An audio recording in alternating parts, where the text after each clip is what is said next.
So ayun guys, magre-refill tayo ng fuel para sa rescue boat. So nakikita natin dito is almost empty na siya, wala siya sa bowl. So bali lilipat lang natin yung laman nito dito. So ayun guys, sinali na namin sa kitchen.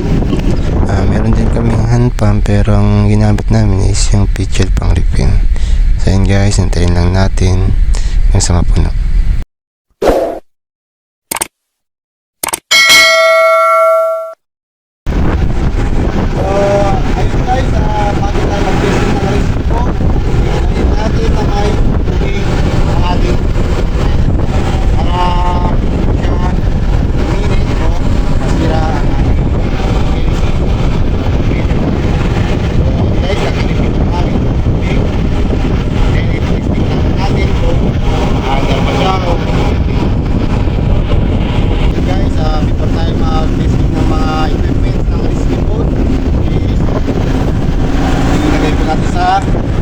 Battery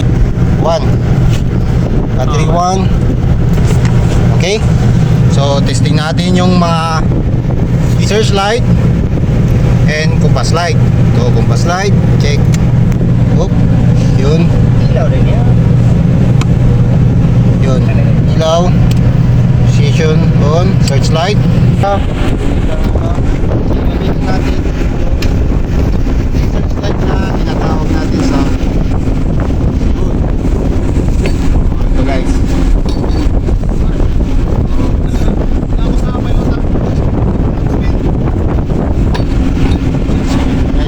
Testing natin. Ilaw ba siya? Yun. So okay siya. Ilaw. Ito yung searchlight natin guys. Sorry. So ito naman guys, kung paano kahit pang-testing lang, stable in. So, siguraduhin natin bago natin i-testing o buksan, check natin yung fuel oil kung full ba siya, and then open to, tapos open para may release pa siya na hangin at makapag-pump siya dito sa ito yung pumping oil nya. So mga at least 10 times na pump. So nagkakaroon siya ng oil galing dito papunta sa rescue boat.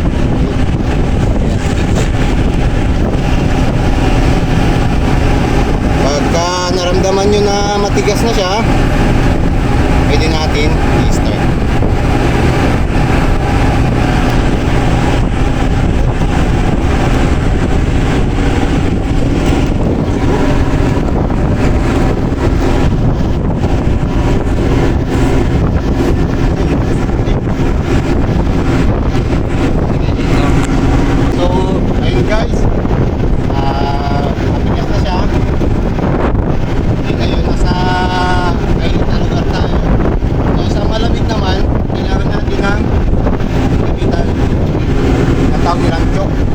Sabi na ito, hila lang to, or base sa sundan natin ang ating procedure guys. Makikita nyo po yan sa mga rescue boat ng iyong barko.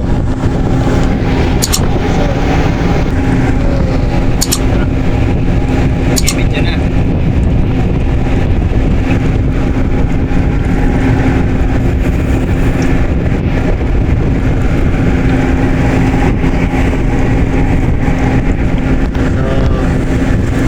Dito guys ay testing naman natin. So ito yung tinatawag natin na emergency stop, just in case na mahulog ka sa dagat at ito ay nakakabit sa yung katawan, automatic siya mag-i-stop at hindi ka iiwan ng iyong skibo. So ngayon ipapakita ko sa inyo kung paano mag-testing ng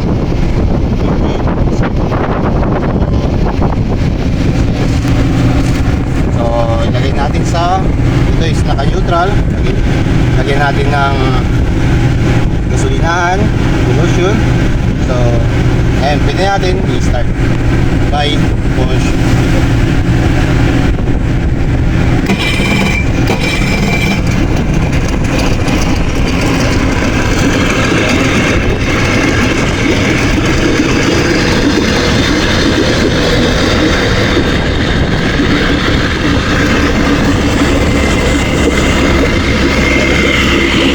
Make sure na may lumalabas na tubig dito sa ano niya, sa cooling. So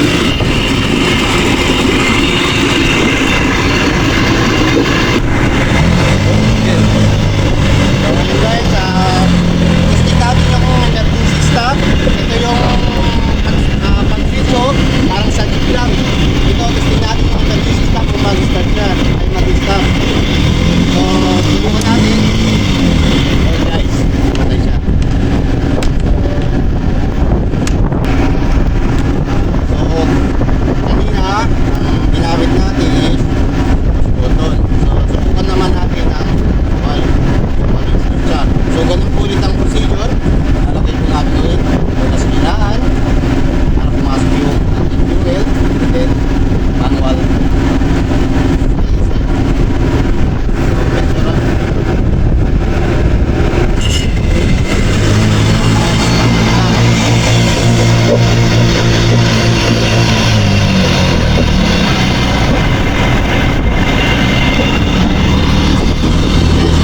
So, kanina, ito yung ginamit natin pang stop. So, ito naman ang gamitin natin para stop siya. So, hindi lang. Yun, balik lang natin. Okay, sige natin sa skip mode. Tayo naman muna. At ang ating equipment sa rescue mode is perfectly.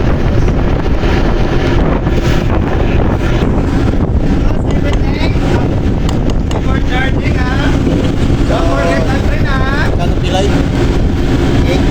So, switch off. Switch off. Light. Turn light. Okay guys. Position light. Pass light. And then, battery. Switch off. And then, ito naman. Ang next is para masigurado natin may laman palagi ang ating battery. Weekly natin itong fuel charge. So, okay. So, ito naman yung receptacle for battery. So, okay natin. Ito po yung papunta sa battery.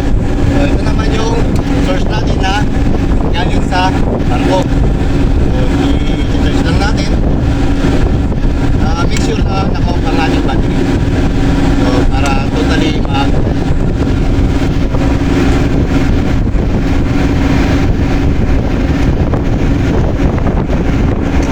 yan lang natin yan guys. Isa. So ngayon naka-yellow siya. It means charging. Green is full charge. Red is low battery or red period. So guys. So